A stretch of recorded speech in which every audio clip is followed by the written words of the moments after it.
ओम अज्ञानतिमिरान्धस्य ज्ञानञ्जनशलाकया चक्षुरुन्मिलितं येन तस्मै श्रीगुरुवे नमः। श्रीचैतन्यमनोभीष्टं स्थापितं येन भूतले स्वयं रूपकदा मह्यं ददाति स्वपदान्तिकं। वन्देऽहं श्रीगुरुः श्रीयुत्पदकमलं श्रीगुरून् वैष्णववाचं श्रीरूपं साग्रजातं सगणरघुनाथान्वितं तं सजीवं साद्वैतं सावधूतं परिजनसहितं कृष्णचैतन्यदेवं श्रीराधाकृष्णपादान् सगणललिता श्रीविशाखान्विताश्च नित्यानंदम नमस्तुभ्यं प्रेमानंद प्रदायते कलो कलमस्य नाशाय जानवीपतये नमः। नमो महावदन्याय कृष्ण प्रेम प्रदायते कृष्णाय कृष्ण चैतन्य नामिने गरुड़ नमः।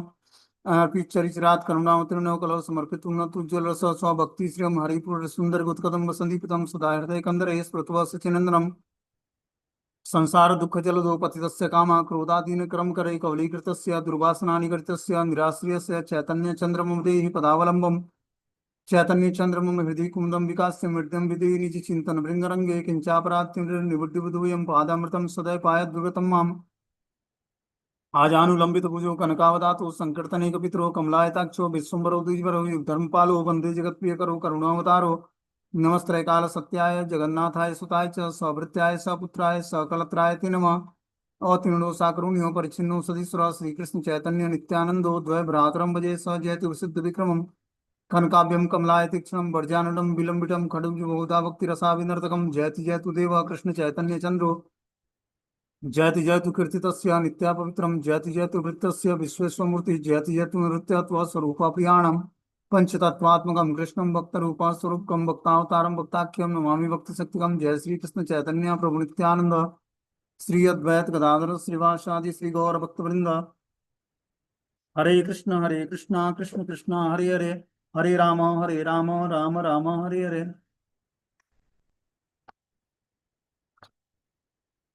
इसमें आज हम लोग को चैतन्य भागवत का चतुर्थ अध्याय मतलब चौथा अध्याय पढ़ना है। प्यार संख्या 1 नंबर मध्य लीला चतुर्थ अध्याय श्लोक संख्या 1। जय जय जगत जीवन गौर चंद्र अनुक्षण हव स्मृति तब पद द्वंद्व। हे जगत के जीवन श्री गौरचंद्र आपकी जयकार हो। हे प्रभु हमें सब समय आपके युगल चरणों की स्मृति होती रहे। ये वृंदावन दास ठाकुर इसके रचयिता हैं चैतन्य भागवत के। श्रीमद् चैतन्य भागवत के रचयिता वृंदावन दास ठाकुर बोलते हैं कि हे जगत के जीवन श्री गौरचंद्र आपकी जय जयकार हो। हे प्रभु हमें सब समय आपके युगल चरणों की स्मृति बनी रहे। नित्यानंद समुखे रहीला विश्वंभर चीनी लेना नित्यानंद आपन ईश्वर हरि से अस्तंभित हैला नित्यानंद राय एक दृष्टि है विश्वंभर रूप छाया। प्रभु श्री विश्वम्भर श्री नित्यानंद के सम्मुख खड़े थे। श्री नित्यानंद ने भी अपने ईश्वर को पहचान लिया था।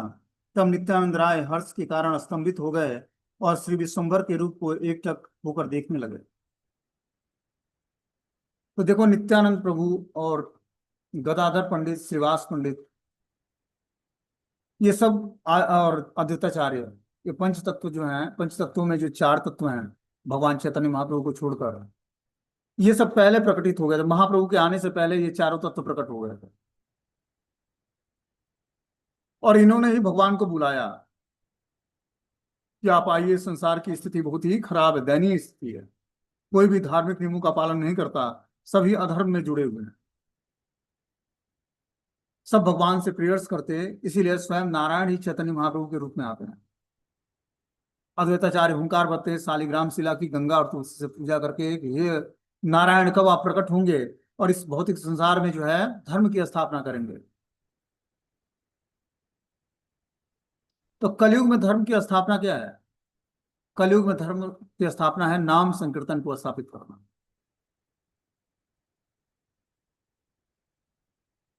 कलयुग में और कोई दूसरा उपाय नहीं है धर्म की स्थापना करने के लिए। न तो ब्राह्मण शुद्ध है, न मंत्र शुद्ध है, न यज्ञ शुद्ध है, न हवि शुद्ध है, न अग्नि शुद्ध है, न स्थान शुद्ध है, न मंत्र उच्चारण करने वाला शुद्ध है। तो ऐसी परिस्थिति में वैदिक नियमों का पालन करने वाला न तो ब्राह्मण शुद्ध है, न ब्राह्मण का उच्चारण किया हुआ मंत्र शुद्ध है, न यज्ञ की अग्नि की हवि या हवन शुद्ध है। उस स्थिति में भगवत प्राप्ति कैसे होगा? कैसे व्यक्ति भगवान को जान पाएगा?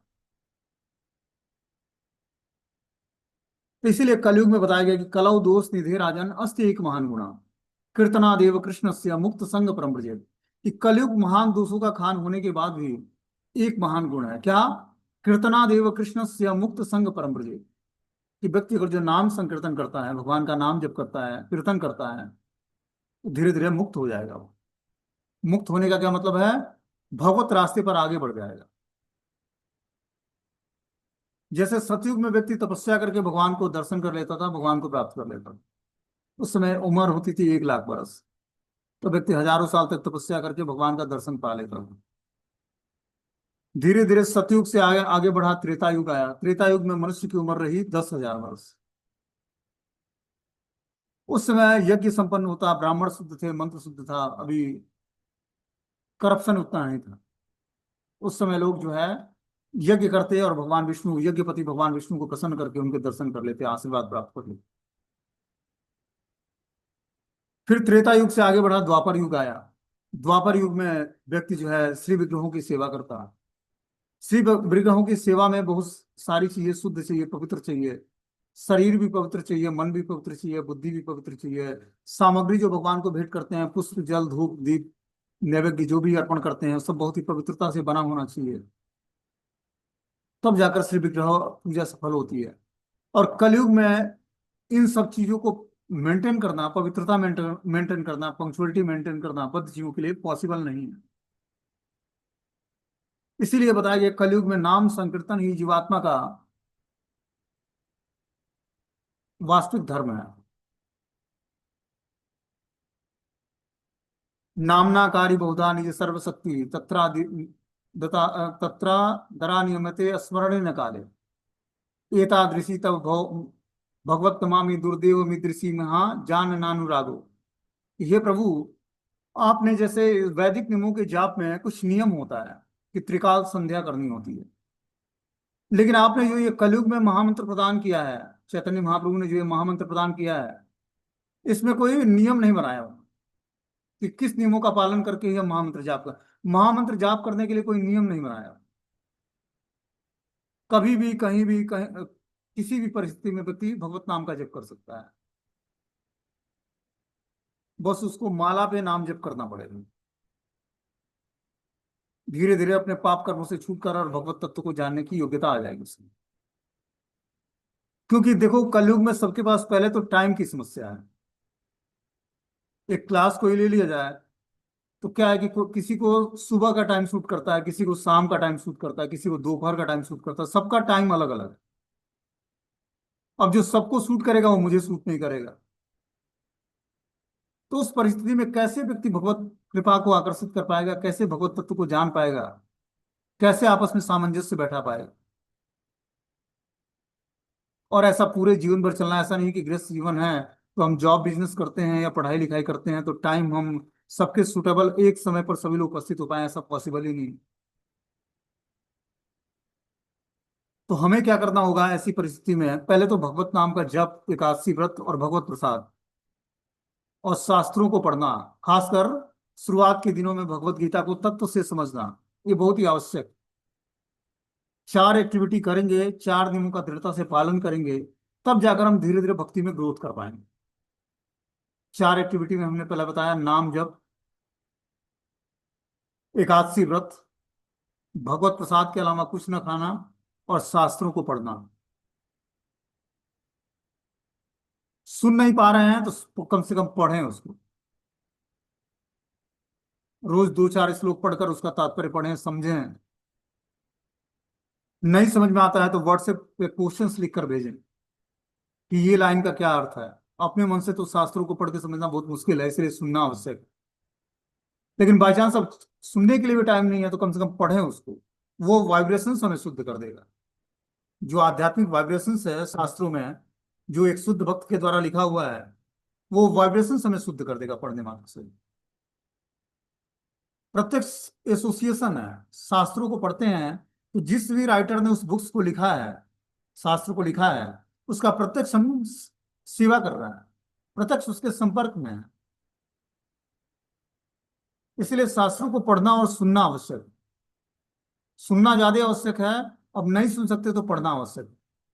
क्योंकि नॉर्मली देखो, अपने हिस्ट्री, ज्योग्राफी और फिजिक्स, केमिस्ट्री पढ़ने के लिए व्यक्ति को गुरु से समझना पड़ता है उसको। तब वो अच्छे तरीके से जान पाता है कि कैसे इसको हमें अपने प्रैक्टिकली जीवन में इसको न्यूमेरिकल लगाने हैं और क्या क्या चीजें होती हैं उसको सॉल्व करना है। जब वो पढ़ता है किसी गुरु से, टीचर से, तब वो जान पाता है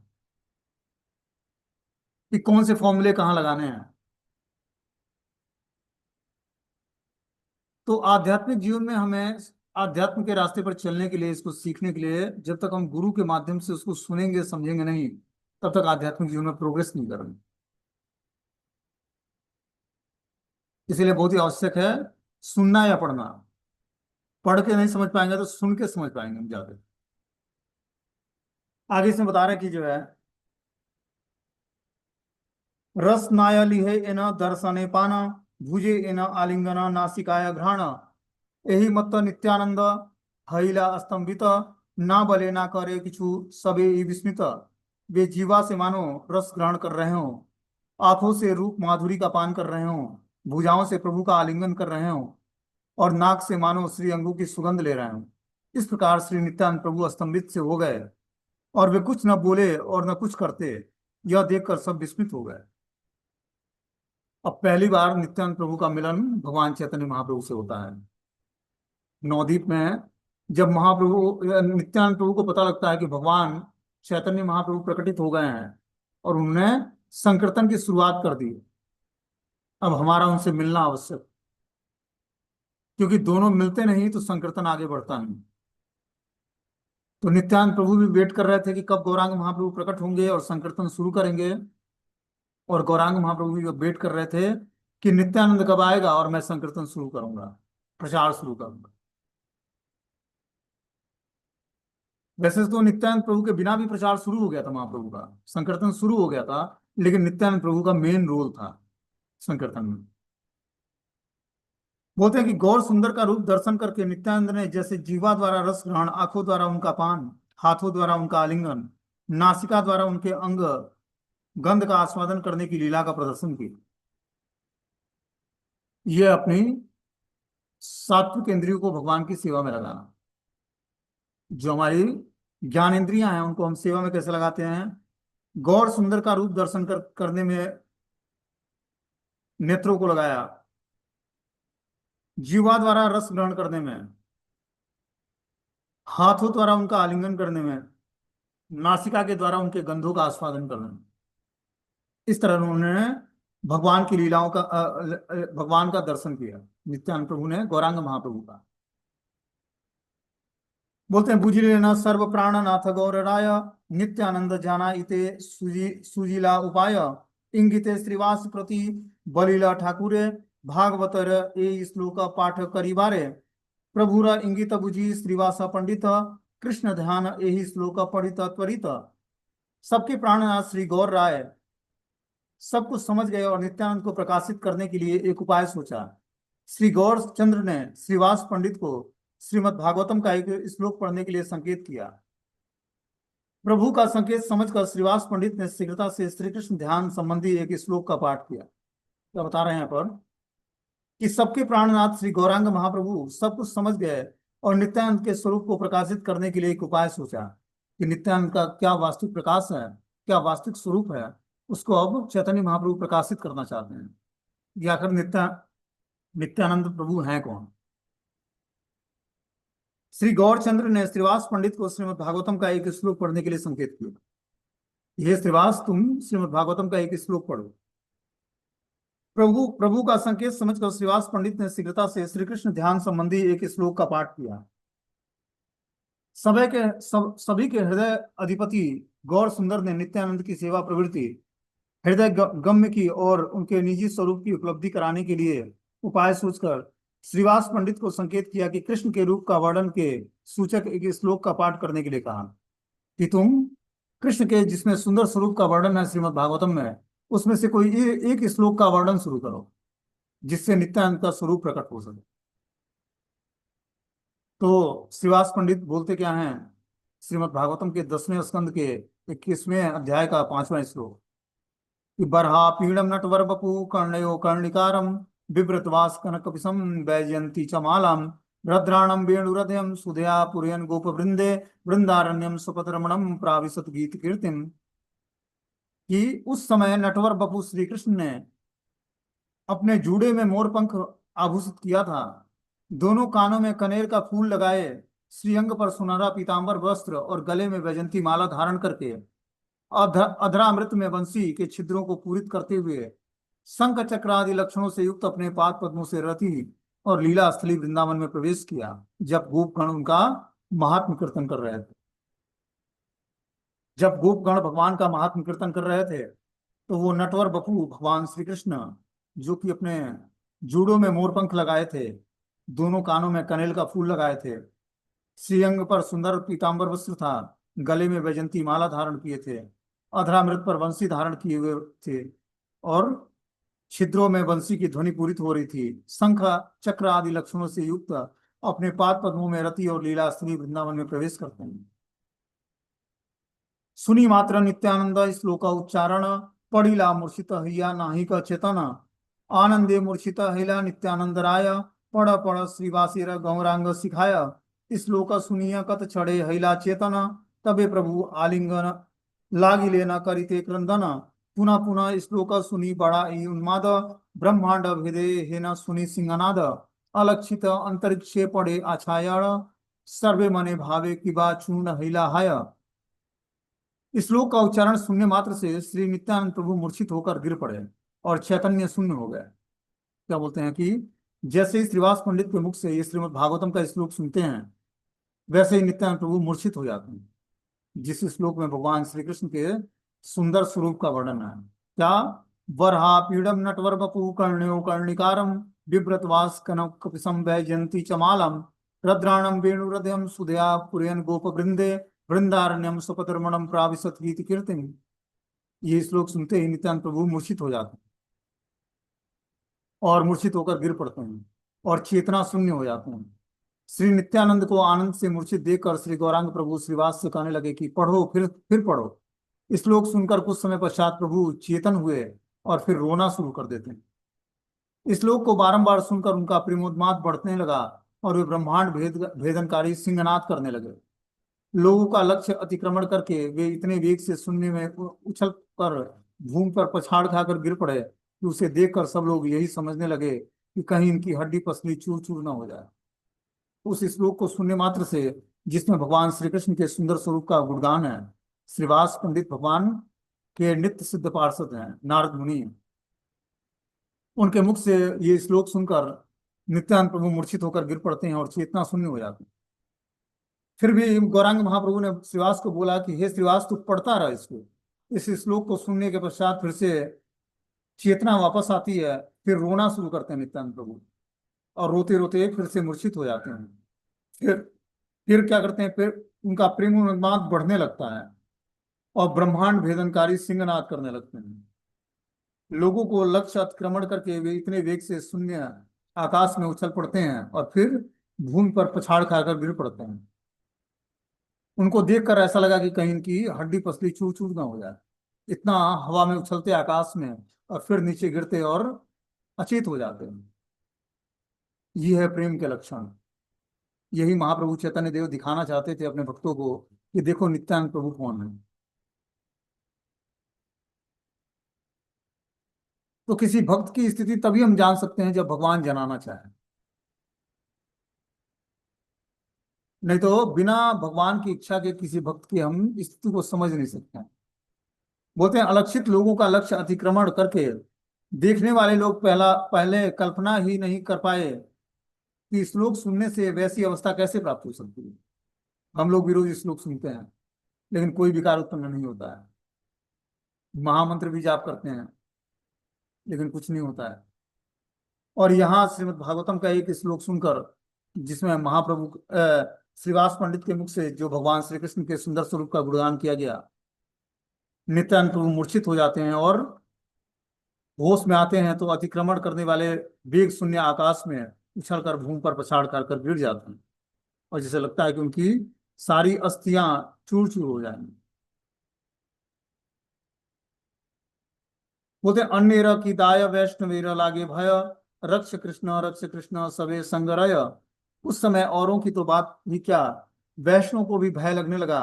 वे सब हे कृष्ण रक्षा करो, हे कृष्ण रक्षा करो कहते हुए कृष्ण का स्मरण करने लगे। जब ये लक्षण देखा नित्यानंद प्रभु में, तो सभी वैष्णव ने देखा कि ये क्या हो रहा है। एक श्लोक सुनने मात्र से ऐसे लक्षण कैसे प्रकट हो सकते। सबने भगवान श्री कृष्ण को पुकारा, हे कृष्ण आप रक्षा करें इनकी।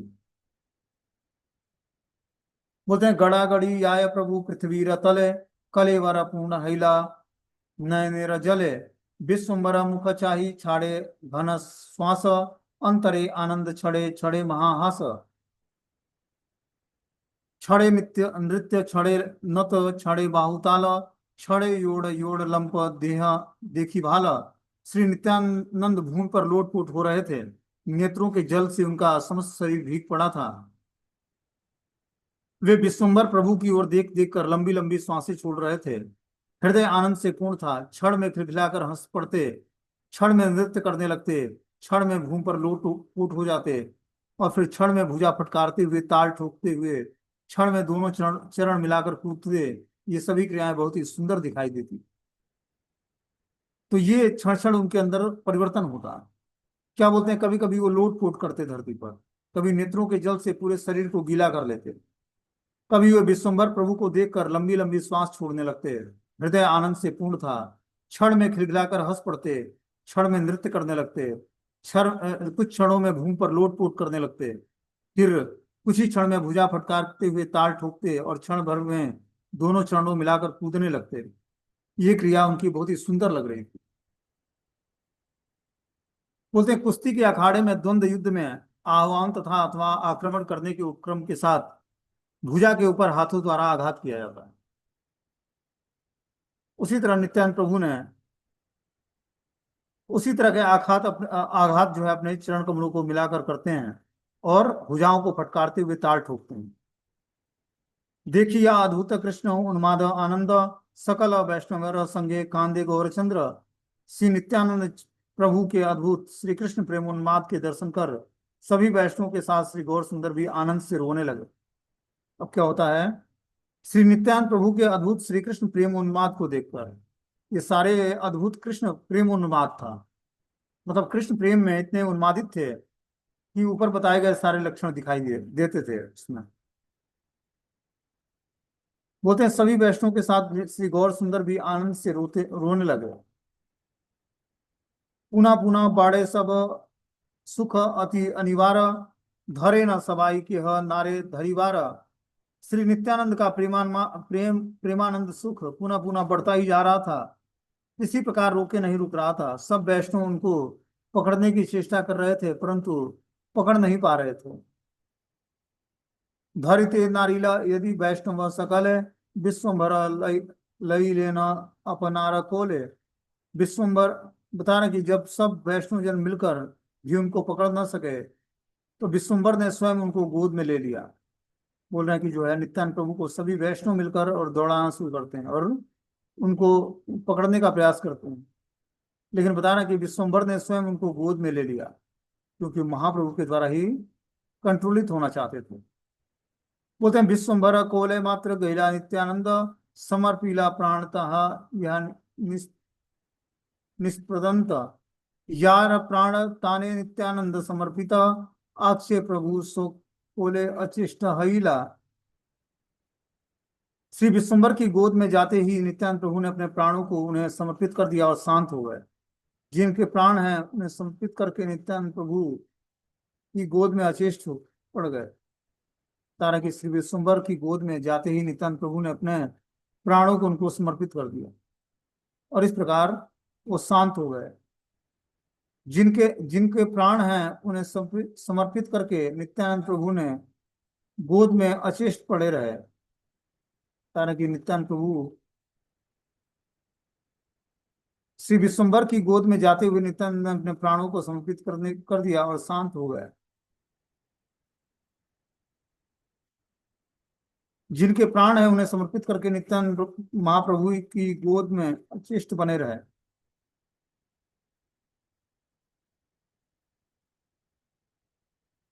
आगे से बता रहा कि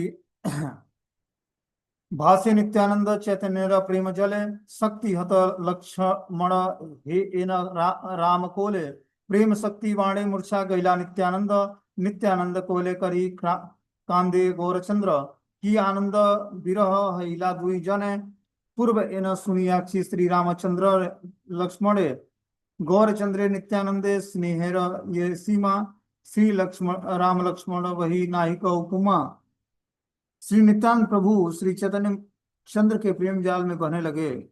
मानव शक्ति हत लक्ष्मण ही श्री रामचंद्र की गोद में सो रहे हों। प्रेम स्वरूप के बाद बाण से श्री नित्यानंद प्रभु मूर्छित हो गए और उनको गोद में लेकर श्री नित्यानंद बता रहे हैं, श्री प्रेम भक्ति के बाण से नित्यानंद प्रभु मूर्छित हो गए और उनको गोद में लेकर श्री गौर सुंदर रो रहे थे। उनका समय उन दोनों भाइयों में वैसा ही आनंदमय विरस छा गया जैसे सुनते ही पूर्व काल में श्री रामचंद्र और लक्ष्मण के मध्य उपस्थित हुआ था। बता रहे कि जो है श्री नित्यानंद प्रभु श्री चैतन्य महाप्रभु के प्रेम जल में विहल लगे, मानो वो शक्ति लक्षण लक्षण ही शक्तिमान की गोद में सो रहे हो। प्रेम भक्ति की बाण में नित्यानंद प्रभु मूर्छित से हो गए और उनके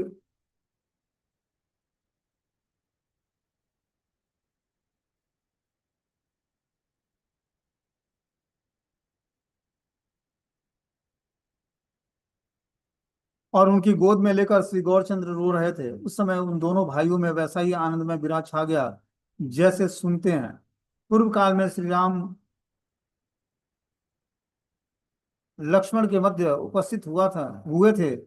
श्री गौरचंद्र और नित्यानंद में स्नेह की जो सीमा है उसकी उपमा श्री राम और लक्ष्मण के अतिरिक्त और कुछ नहीं। बता रहे हैं यहाँ पर जो है जो उपमा श्री राम और लक्ष्मण के अतिरिक्त और कहीं भी नहीं है, जो उनमें आपस में स्नेह था। अब बाह्य पराई पाई लेना नित्यानंद कत क्षणे हरि ध्वनि जननी हरि ध्वनि जय ध्वनि करे सर्वगण। कुछ ही क्षणों में श्री नित्यानंद के ने बाह्य दर्शन प्राप्त किए और तब सब भक्त वृंद हरि ध्वनि और जय ध्वनि करने लगे। अब जो है कुछ ही क्षणों में नित्यानंद प्रभु को बाह्य ज्ञान होता है, उन तक जो है उसको उनको अंतरंग ज्ञान में डूबे हुए थे। तब सब भक्त वृंद हरि ध्वनि और जय ध्वनि करने लगे। आगे से बता रहे कि नित्यानंद कौले करी आच्छे विश्वम्भर विपरीत देखी मने हासे गदाधर ये अनंत निर्वधि धरे विश्वम्भर आज तारा गर्भ चूर्ण को कोलेर भीतर। श्री विश्वम्भर प्रभु नित्यानंद की गोद में लिए हुए थे। इस उल्टी रीति को देखकर गदाधर मन ही मन हंसने लगे। जो अनंत देव निरंतर श्री विश्वम्भर प्रभु को धारण करते हैं आज वे ही उल्टे विश्वम्भर की गोद में आ पड़े हैं, इसलिए आज उनका गर्भ चूर्ण हो गया था। श्री नित्यानंद प्रभु को गौर सुंदर की गोद में देखकर गदाधर को विस्मृति उत्पन्न हुई कि कहाँ नित्यानंद प्रभु गौर सुंदर को धारण करके सेवा करते हैं और कहाँ आज यहाँ पर उनके विपरीत गौर सुंदर नित्यानंद को धारण करके उनसे उनकी प्रतिकूलता का भाव प्रदर्शित करते हैं। अब आगे से बता रहे हैं कि जो है नित्यानंद प्रभु को गौर सुंदर की गोद में देखकर गदाधर को बड़े ही विस्मय हुआ। कहा कि नित्यानंद प्रभु गौर सुंदर को धारण करने की सेवा करते हुए और वहां आज भी नित्यानंद प्रभु को गौर सुंदर की गोद में देखकर गदाधर को विस्मय उत्पन्न हुआ। कहा कि नित्यानंद प्रभु गौर सुंदर को धारण करके धारण करते हैं और कहा जाता है कि यहाँ पर उनके विपरीत गौर सुंदर नित्यानंद को धारण करके उनकी प्रतिकूलता का भाव प्रदर्शित कर रहे हैं। नित्यानंद प्रभावेरा ज्ञाता गदाधर नित्यानंद ज्ञाता गदाधरेरा अंतर। श्री गदाधर श्री नित्यानंद के प्रभाव को जानने वाले थे और नित्यानंद भी गदाधर के हृदय को जानते थे। इस तरह से आपस में जो है बता रहे कि गदाधर और नित्यानंद प्रभु एक साथ महाप्रभु की लीलाओं को देखने आते हैं और बता रहे कि श्री गदाधर पंडित और नारद मुनि ये गदाधर और नित्यानंद के प्रभाव जानते हुए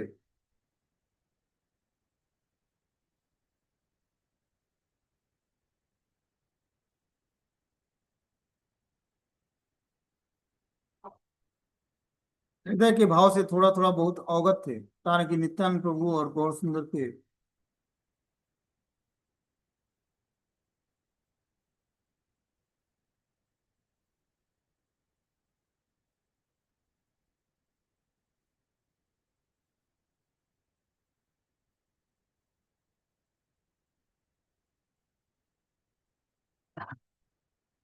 नहीं जानते।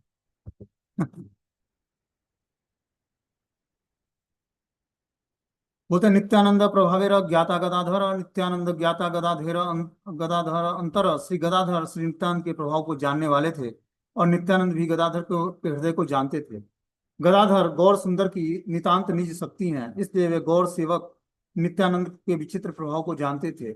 नित्यानंद भी गदाधर के हृदय के भाव से थोड़ा बहुत अवगत थे। तो गदाधर पंडित स्वयं श्रीमती राधा रानी है, जो भगवान के अंतरंग शक्ति हैं, वो चैतन्य महाप्रभु की लीलाओं में गदाधर पंडित के रूप में आती हैं। स्वयं नित्यानंद गदाधर पंडित जो हैं राधा रानी के अवतार हैं, जो कि महाप्रभु के लीलाओं में गदाधर पंडित के रूप में स्वयं श्रीमती राधा रानी ही आती हैं। इसलिए वो गौर सेवक नित्यानंद के विचित्र प्रभाव को जानते थे। नित्यानंद भी गदाधर के हृदय के भाव को थोड़ा बहुत अवगत थे कि नित्यानंद प्रभु के हृदय की स्थिति क्या है और भाव क्या है। ये गदाधर पंडित जानते थे। बोलते हैं, नित्यानंद देखिला सकल भक्त गण, नित्यानंदमय हैला सभाकार मन। श्री नित्यानंद के दर्शन करके समस्त भक्तों के मन नित्यानंदमय हो गए थे, तारा कि नित्यानंद प्रभु के दर्शन करके समस्त भक्तों के मन नित्यानंदमय हो गए थे। इस प्रकार जो व्यक्ति नित्यानंद की शरण ग्रहण ग्रहण करता है, उसका धीरे धीरे समस्त दिव्य लक्षणों को धारण करता है, और धीरे धीरे वो नित्यानंदमय हो जाता है। तो हम महाप्रभु की के भक्तों में उसकी गिनती होने लगती है। बोलते हैं, नित्यानंद के दर्शन करके समस्त भक्तों के मन नित्यानंदमय हो जाते। बस दर्शन करने मात्र से नित्यानंद प्रभु के समस्त भक्तों के मन नित्यानंद मतलब नित्य आनंद को प्राप्त हो जाते हैं। नित्यानंद गौर चंद्र दोहे दोहा कर देखी, किह किछु नाही भले छारी मात्र आसी। दोहे दोहे देखी बड़ा हरिषि हईला, दोहारा नयन जले पृथ्वी भासीला। श्री नित्यानंद और श्री गौर चंद्र परस्पर एक दूसरे को देख रहे थे, मुख से कुछ भी त्याग नहीं कर रहे थे, केवल आंखों में बल का जल बह रहा था। एक दूसरे को देखते देखते वे अत्यंत प्रसन्न हो रहे थे, और दोनों नयन जल से पृथ्वी को भिगोए जा रहे थे। जब आपस में मिलन होता है नित्यानंद और गौर चंद्र का, तो एक दूसरे को देखते रह जाते हैं। मुख से कोई भी कुछ नहीं कह रहा था, केवल आंखों से जल भर बह रहा था। एक दूसरे को देख देख कर वे अत्यंत प्रसन्न हो रहे थे, और दोनों नयन कायल से पृथ्वी पर को भिगो रहे थे। इतना उन्होंने क्रंदन किया महाप्रभु और नित्यानंद प्रभु के जब आपस में मिलन हुआ। बता रहे कि केवल आंखों से जल बह रहा था, और एक दूसरे को देख देख कर वे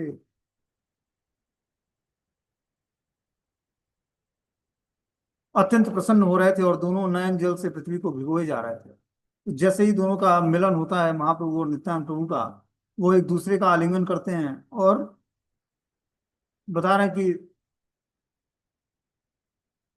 एक दूसरे को देखकर दोनों नयन जल से पृथ्वी को भिगोए जा रहे हैं, मतलब वो रो रहे थे दोनों। विश्वम्भरा बले शुभ दिवस हमारा, देखी लाड़ा भक्ति योग चाई वेद सारा। श्री विश्वम्भर ने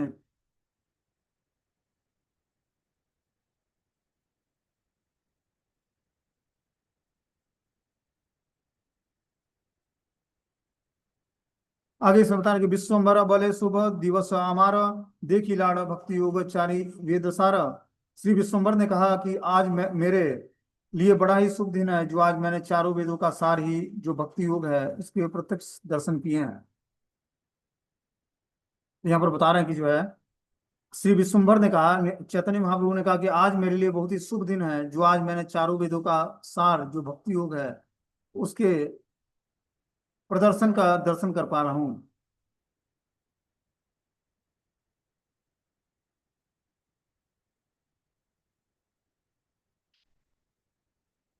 भक्ति योग की चार वेदों का उद्दिष्ट और निर्यास रूप में वेद शास्त्र भक्ति को ही एकमात्र सार रूप में निर्देशित करके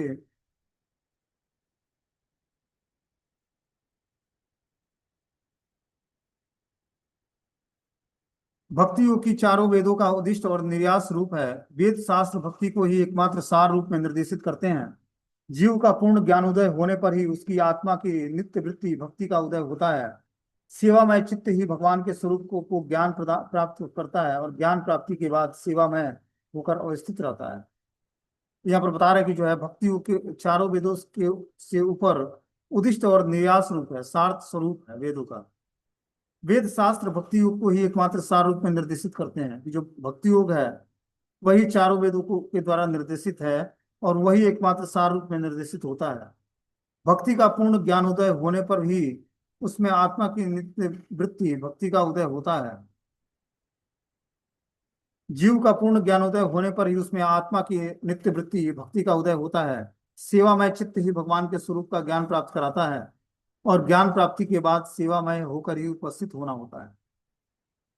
तो यहाँ पर बता रहा है कि भक्ति योग ही चारों वेदों के उद्दिष्ट और निर्यास फल है। चारों वेदों में क्या सुपीरियरिटी दी हुई है, बता रहा है कि जिसमें चारों वेदों को जानने का मतलब है कि उद्दिष्ट और अंतःक्रिया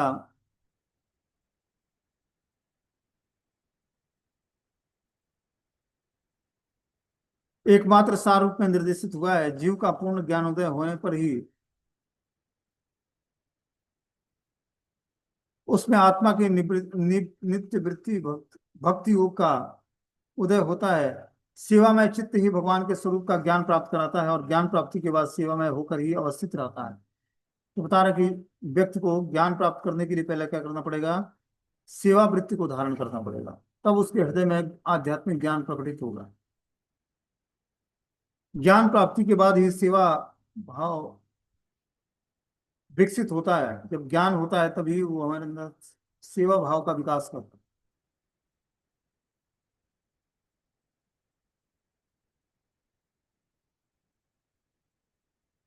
पर जब व्यक्ति ज्ञान प्राप्त करता है तब उसके अंदर धीरे धीरे भौतिक भोगों के प्रति आकर्षण समाप्त होता है और वो धीरे धीरे ज्ञान में और भगवान की सेवा में अपने चित्त को स्थिर करता है और धीरे धीरे जो है ज्ञान और वैराग्य के माध्यम से अपने अंदर भक्ति कल्टीवेट कर पाता है। जितनी मात्रा में ज्ञान और वैराग्य होता होगा उतनी ही मात्रा में हमारे अंदर सेवा की भावना और भगवान के प्रति शरणागति बढ़ेगी। इस तरह आगे जो है 35वां श्लोक है, इसको हम लोग अगले क्लास में सुनेंगे। मीटिंग क्लोज हो जाएगा।